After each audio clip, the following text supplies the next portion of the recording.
গত কয়েক বছর ধরেই মোদী সরকারের স্বরাষ্ট্র দপ্তরের কাছে এই বাংলার মানুষের দাবি ছিল যে কেন দেশের স্বরাষ্ট্র দপ্তরের তরফ থেকে রাজ্যের মুখ্যমন্ত্রী মমতা বন্দ্যোপাধ্যায় এবং তার সরকারকে নির্দেশ দেওয়া হচ্ছে না যে অবৈধ অনুপ্রবেশকারী রোহিঙ্গা জঙ্গি অবৈধ বাংলাদেশি অনুপ্রবেশকারীদের তালিকা বের করে জমা দেওয়া হোক। যদি না পারে তাহলে ভারতের স্বরাষ্ট্র দপ্তর, ভারতের গোয়েন্দা দপ্তর সেটা করে দেখাবে। আমাদের দাবি ছিল, অনেকের দাবি ছিল যে ভারতের স্বরাষ্ট্র দপ্তর কেন মমতা বন্দ্যোপাধ্যায় সরকারকে চাপ দিচ্ছে না যে অবৈধ অনুপ্রবেশকারী, বাংলাদেশি অনুপ্রবেশকারী, মুসলিম অনুপ্রবেশকারী, রোহিঙ্গা মুসলিম জঙ্গিদের কেন তাদের নামের তালিকা তৈরি করে দেওয়া হচ্ছে না।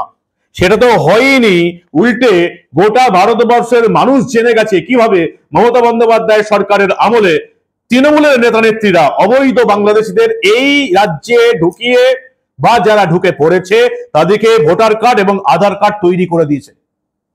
দেশের স্বরাষ্ট্রমন্ত্রী অমিত শাহ আমাদের রাজ্যের একটা জেলা দক্ষিণ 24 পরগনার নাম জানেন। কেন জানেন?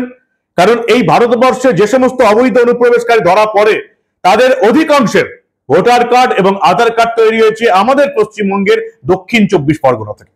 আমাদের দাবি ছিল স্বরাষ্ট্র দপ্তর কেন ব্যবস্থা নিচ্ছে না। যাক, অন্তত এই মুহূর্তে এই যুদ্ধকালীন পরিস্থিতিতে সরকারের স্বরাষ্ট্র দপ্তরের স্বরাষ্ট্রমন্ত্রী অমিত শাহর যে হুঁশ হয়েছে সেটা দেখে আমাদের ভালো লাগছে। দেশের সব মুখ্যমন্ত্রীদের কাছে অমিত শাহ পরিষ্কার বার্তা পাঠিয়ে দিয়েছেন যে নিজেদের রাজ্যে কতজন পাকিস্তানি এই মুহূর্তে লুকিয়ে আছে, ভিসা নিয়ে আছে, অবৈধভাবে আছে তা খুঁজে তালিকা বের করতে, এবং বিশেষ করে যে সমস্ত রাজ্যগুলো বাংলাদেশ এবং পাকিস্তানের বর্ডারে আছে এবং বিশেষ করে যাদের রাজ্যের শাসক দলের অনুপ্রবেশকারী জঙ্গিদের আশ্রয় দেবার দুর্নাম আছে তাদেরকে বিশেষ করে কড়া নির্দেশ দিলেন অমিত শাহ। কি নির্দেশ এসছে সবটা শোনাবো আপনাদের। এই অত্যন্ত গুরুত্বপূর্ণ প্রতিবেদন শেষ অবধি দেখুন। আমি মানব, দ্য নিউজ বাংলায় আপনাদের স্বাগত জানাচ্ছি। কড়া নির্দেশ চলে এলো অমিত শাহের। রাজ্যের মুখ্যমন্ত্রী মমতা বন্দ্যোপাধ্যায় সহ বেশ কয়েকটি রাজ্যের মুখ্যমন্ত্রীকে কড়া নির্দেশ দিলেন অমিত শাহ, এবং বিশেষ করে যে সমস্ত রাজ্যের সঙ্গে বাংলাদেশ এবং পাকিস্তানের সীমা আছে। কি নির্দেশ দিয়েছেন? পরিষ্কার মমতা বন্দ্যোপাধ্যায় সহ অন্যান্য রাজ্যের মুখ্যমন্ত্রীদের বলে দেওয়া হয়েছে যে আমরা যে ডেডলাইন দিয়েছিলাম সমস্ত পাকিস্তানিদের 48 ঘন্টার মধ্যে নিজের দেশে ফিরতে হবে, সেই ডেডলাইনের সময় ওভার হয়ে গেছে। তাই এবার ভারতবর্ষের সমস্ত রাজ্য থেকে এক এক করে খুঁজে বের করা হবে কতজন পাকিস্তানি লুকিয়ে আছে বা ভিসা নিয়ে আছে, কারণ তাদের ভিসা বাতিল হয়ে গেছে। এবং আমরা দেখতে পাচ্ছি যে সমস্ত রাজ্যগুলোর সীমান্ত অঞ্চল আছে সেই সমস্ত রাজ্যের মুখ্যমন্ত্রীদের সঙ্গে কথা বললেন, এবং বিশেষ করে দুর্নাম আছে আমাদের পশ্চিমবঙ্গের। গোটা ভারতবর্ষের সমস্ত রাজ্যের বাসিন্দা জানে যে এই যে ভারতকে বিপদে ফেলে দিয়েছে যে সমস্ত অনুপ্রবেশকারী জঙ্গি, তাদেরকে আশ্রয় দিয়ে লালন পালন করে ভোটার কার্ড, আধার কার্ড, পাসপোর্ট সবকিছু তৈরি করে দিয়ে সাহায্য করেছে সেই রাজ্যটার নাম কি? আপনার আমার পশ্চিমবঙ্গ। লজ্জায় মাথা হেট হয়ে যায়। কোথাও গিয়ে বলবেন না আমি বাঙালি, আমি পশ্চিমবঙ্গ থেকে এসেছি, তাহলে অন্যান্য রাজ্যের লোকেরা গালাগাল দেবে।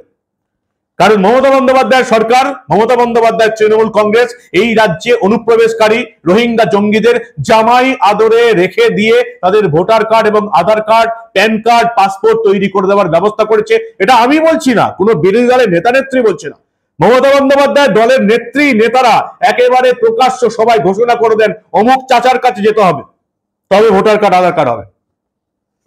অমিত শাহ পরিষ্কার নির্দেশ দিয়েছেন যে 48 ঘন্টা অতিবাহিত হয়ে গেছে, এইবার সমস্ত পাক নাগরিকদের ভিসা বাতিল হয়ে গেছে।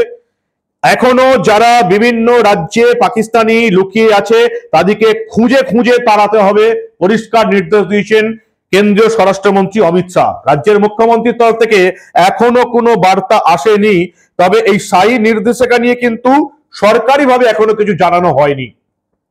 একেবারে দিল্লির সরকারি সূত্রে এটা বলা হয়েছে যে অমিত শাহ রাজ্যের মুখ্যমন্ত্রীদের নির্দেশ দিয়েছেন পাকিস্তানিদের খুঁজে বের করুন এবং তাড়ান।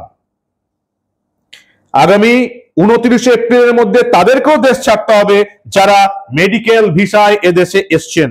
কিন্তু আমাদের রাজ্যের কলকাতার পুলিশের গোয়েন্দা সূত্রে যেটা জানা গেছে, এখন অব্দি লং টার্ম ভিসা বা এলটিভি নিয়ে পাকিস্তানের 30 জন গৃহবধূ, এরা প্রত্যেকেই পাকিস্তানি, এদের বেশিরভাগ ক্ষেত্রে হয়তো এখানে বিয়ে হয়েছে, সেই 30 জন পাকিস্তানি গৃহবধূ এখনো কলকাতায় আছেন বা এই রাজ্যে আছেন, এবং তাদের ক্ষেত্রে যে কি করা হবে সেটা এখন কেন্দ্রীয় সরকারের সঙ্গে আলোচনা চলছে, কারণ কেন্দ্রীয় সরকার ইতিমধ্যেই যে সমস্ত পাকিস্তানি হিন্দুরা আছেন তাদের লং টার্ম ভিসা আছে তাদের ক্ষেত্রে সময় এখনো কিছু বলা হয়নি, ঘোষণা করা যে তারা থাকতে পারবেন। কিন্তু যারা লং টার্ম ভিসা নিয়ে পাকিস্তানিরা আছেন, মুসলিমরা আছেন, গৃহবধূরা আছেন, তাদের ক্ষেত্রে কি ব্যবস্থা নেওয়া হবে এটা নিয়ে পশ্চিমবঙ্গ সরকারের আপাতত কেন্দ্রীয় সরকারের সঙ্গে আলোচনা চলছে। নিয়মটা কি? নিয়মটা হচ্ছে পাকিস্তান থেকে বিবাহ সূত্রে কেউ ভারতে এলে বিবেচনার পরে প্রথমে তাকে 5 বছরের জন্য এলটিভি দেওয়া হয়, এলটিভি লং টার্ম ভিসা। এরপর থেকে 1 বছর বা 2 বছরের ভিসা দেওয়া হয়। সেই ভিসা পুনর্নবীকরণের জন্য পাক নাগরিকদের গতিবিধি সম্পর্কে ওয়াকিবহল থাকতে হয় গোয়েন্দাদের। কলকাতার গোয়েন্দারা পাকিস্তানের নাগরিকদের গতিবিধি নিয়ে আদৌ ওয়াকিবহল কিনা আমার অন্তত জানা নেই। শাহের নতুন নির্দেশ আসার পর প্রশ্ন উঠেছে, তাহলে লং টার্ম ভিসাধারী পাকিস্তানি গৃহবধূদের কি এবার ভারত ছাড়তে হবে? প্রশ্ন উঠে গেছে। কিন্তু আমাদের প্রশ্ন শুধু পাকিস্তানিদেরই নয়, আমাদের কেন্দ্রীয় স্বরাষ্ট্র মন্ত্রক এবং কেন্দ্রীয় স্বরাষ্ট্রমন্ত্রী অমিত শাহের কাছে পরিষ্কার দাবি রয়েছে।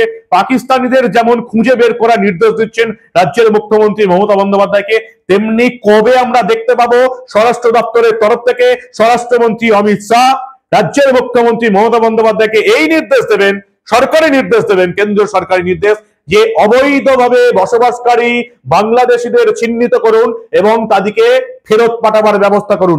এই নির্দেশ কবে আসবে সেই জন্য আমরা অপেক্ষা করে আছি। আপনারা কি বলেন?